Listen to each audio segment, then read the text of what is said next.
Hi, I'm Sarah with Safe Routes to School, and I'll be your instructor for today's lesson, which is skills drills, tips for practice. So because we can't be together in person, I want to go over some bike handling basics with you, and these can give you ideas of drills you can practice on your bike. So we're going to talk about starting and stopping, one-hand riding, scanning, signaling, and shifting gears. Let's start with our opening question. What makes a bike so efficient? A bicycle is a very efficient vehicle, and what makes it so? Okay, so the starting position. We like to start in a position that we call power pedal position. This means that one pedal is front and forward, and you can simply push down and come to a nice, smooth start. It's a very good way to start. And now stopping. With hand brakes, our left hand controls the front brake. Our right hand controls the rear. I remember R and R. We want to use both of those brakes to come to a smooth and controlled stop. We don't want to push too hard on either one. If we just use our left hand, we might go over the handlebars. We want to use both to come to a nice controlled stop. And if you have pedal back brakes, that's fine. You can just simply pedal back and that stops you as well.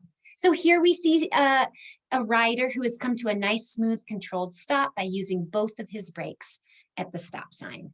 Now, it's great after you've came to that stop that you want to get back into your power pedal position. So this rider is all ready to go. She's lifted that pedal up and she's in a nice power pedal position to go forward.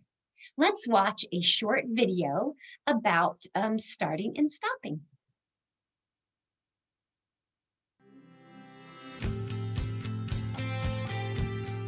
When you hear people say something is as easy as riding a bike, they've probably forgotten about starting and stopping. Here are some tips to help you safely on your way. To start riding, straddle the bike without sitting on the seat. If you can't do this comfortably and are sitting on the frame, the bike is probably too big for you. Choose whichever pedal is most comfortable for you to start with and move it into an upright position. In one smooth motion, push the pedal down, ease yourself back onto your seat, and put your other foot on the other pedal. Don't be worried if it's a bit of a struggle to find the other pedal at first. Just remember, practice helps. Next up, stopping. You want to try and stop when one foot is at the bottom of the pedal stroke. Stop pedaling and shift your weight so it's more on that pedal than on the seat. Then squeeze both of the brake levers equally. Don't grab the brakes too hard. You want to come to a gradual stop. Once you have stopped, slide forward off the seat and put one foot on the ground. Make sure your brakes are stopping you, not your feet. If you are riding in traffic, it's a good idea to get in the habit of setting the pedal in the upright position right after you stop. That way, you're always ready to go again when the light changes or traffic starts moving again. The League of American Bicyclists, creating better bike education for everyone. Okay, great. So that was a good video that shows us how we can practice our starting and stopping. Now, I'd love also for you to practice riding with one hand. There's lots of reasons why we want to ride with one hand. We might want to wave to a friend or neighbor. We might want to reach down and take a drink from a water bottle. We need to use another hand for signaling, which we'll talk about in just a minute. So to practice riding with one hand, simply hop on your bike and do it this guy's doing. Just have a hand down with one on the handlebars and then switch, put your other hand on the handlebars and ride with one hand and just get used to riding with one hand. That's the best way that you can practice that. Next, we want to practice scanning or looking back. So it's important that every time we're moving left, we want to check and make sure that no traffic is coming. And we want to maintain a straight line while doing this. So we scan all the time when we're on a bike. And this is the act of looking over your shoulder and to your sides. It communicates our intentions to others. As a driver of a car, when I see a bicyclist looking around, I know that they're about to do something. So that's pretty cool. And you want to maintain a straight line while scanning. You don't want to weave or swerve all around. You want to simply keep going straight. So that's something that you need to practice. Let's watch a short video that will give us some tips about scanning, how we can practice scanning. The best way to communicate with other drivers is by making eye contact. Scanning backwards to look at other drivers alerts them that you are going to adjust your position or turn. It also shows you what is going on behind you. Scanning can be difficult to do without swerving, so be sure to practice. To practice scanning smoothly, remove your left hand from the handlebars. This helps prevent you from pulling the handlebars as you turn your body. In order to get a full view of what is behind you, touch your chin to your shoulder as you look back. Scanning successfully is a key part of riding with traffic. It's an easy and safe way to communicate your intentions to other drivers. The League of American Bicyclists, creating better bike education for everyone. Okay, awesome. So let's practice scanning a little bit, just right here and now. This is our action item. Go ahead and put your hands in front of you like they're holding onto the handlebars of your bike.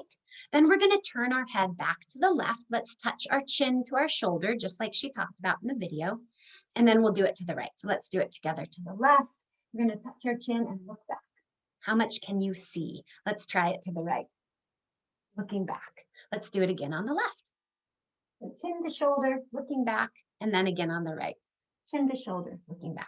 Now, let's take our left hand and put it on our hip. And when we look back this time, make note of how much more you can see. You can really see a lot more. Let's try it with your right hand. So left hand on the handlebars, right hand on your hip, looking back. I can see a lot more. My range of vision is much wider doing that. Let's do it one more time. Left hand on the hip, looking back. Great. And then right hand on the hip. Looking back. Okay, awesome. Signaling. So let's go over our hand signals. If you put your left arm out at a 90-degree angle down, that signals that you're stopping. A left turn is the left arm straight out. And then there's two ways to make a right turn signal. Our left arm is up at a 90-degree angle, or our right arm is out straight. So either one is perfectly fine. Both are legal in California. And when we practice our signaling on the bike, we kind of want to do these things. We want to scan first to make sure nobody's coming. Then we want to signal about 100 feet before our turn. That's what car drivers do, and that's what we should do as well. We want to give people around us plenty of time to know what we're going to do. We want to hold that for about 3 or 4 seconds. We don't want to do a quick one where someone might not see it. We want to be nice and steady. Okay? And then we want to scan again. So that's kind of a good practice routine for signaling. Let's move to shifting gears. So gears are what makes our bike so efficient. We can go over a wide variety of terrain, and gears help a rider exert nearly the same amount of pedaling effort. So this is really cool. I want to tell a quick story about, there were some scientists at a Journal of Scientific America, and they wanted to study which animals were the most efficient in their traveling. So which animals expended the least amount of energy to get the furthest. And they discovered that the giant condor was the most efficient animal. Humans walking came about midway down the list. But someone at the journal then decided to test a human on a bike. Because a bike, you're under your own power when you're using it. So the person on the bike blew the condor away in terms of efficiency. And we have gears to thank for that. Gears help us be efficient. So I want to make sure that you understand gears. So when we're looking at our bike, the rear gears are called cogs, and our right hand shifts these cogs. So if we have shifters on our handlebars, our right hand does this. And we use our right hand to shift the rear cogs for smaller changes in the environment. So we do this often. These are for very small changes, so we'll shift more often. Our left hand it helps to shift the front chain rings, and we usually have around 1, 2, or 3 chain rings in the front, and these are for bigger changes in our environment. So when we're kind of straddling the bike and looking down, this is the front and this is the back.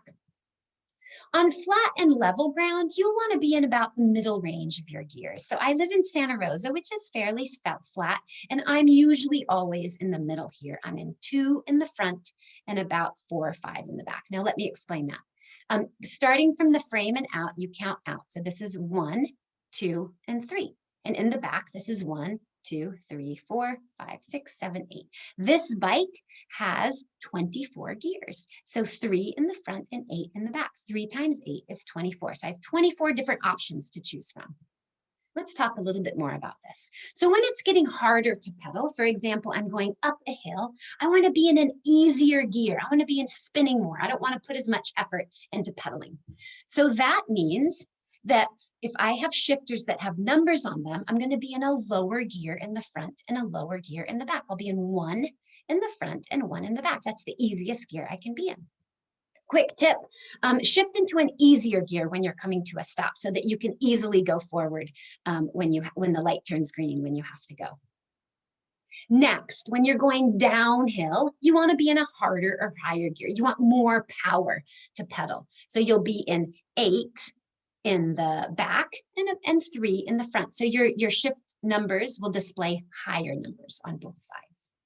So here's something to think about. Try not to cross chain. This means that the chain's kind of diagonal. It stretches a lot. We want it more to be in a straight line. So here we have a very easy gear in the back and a very hard gear in the front. A much better solution would be in the middle and the middle here, okay? So let's watch a short video about shifting gears and all the things you can do to practice with your shifting.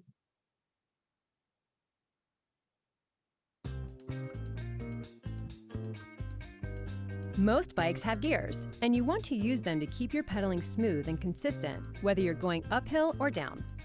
Here's what you need to know about gears. When it's getting harder to pedal, shift into an easier lower gear. When it's getting easier to pedal, you'll want to be in a harder higher gear. On flat ground, you'll want to be in the middle of your range of gears. For best results, the chain needs to be generally in a straight line. For example, if you were in your hardest front gear, you don't want to be in your easiest back gear. You can usually tell by the sound of your gears if this isn't quite right. Practice shifting on a flat and quiet street until you can comfortably change gears. Tip: be sure to shift into a comfortable starting gear before you stop. The League of American Bicyclists, creating better bike education for everyone. Okay, fantastic. One last thing I forgot to say about shifting gears is always shift while you're pedaling. Don't do the shifters while you're stopped, because that could get your gears into a weird place. So only shift while you pedal. And last thing I want to talk about is muscle memory. So when we repeat our actions over time, these actions become smoother and faster and more accurate. And our brains allow us to improve and remember these new skills. It may take around 900 to 1,000 repetitions before it becomes second nature. So keep this in mind when you're practicing something new, that the more you practice it, the better you'll get. So you'll get better at power pedal. You'll get better at scanning and maintaining a straight line if you practice. Okay, so have fun, and I will, that concludes our presentation for today, and I will look forward to seeing you at another presentation. Thank you.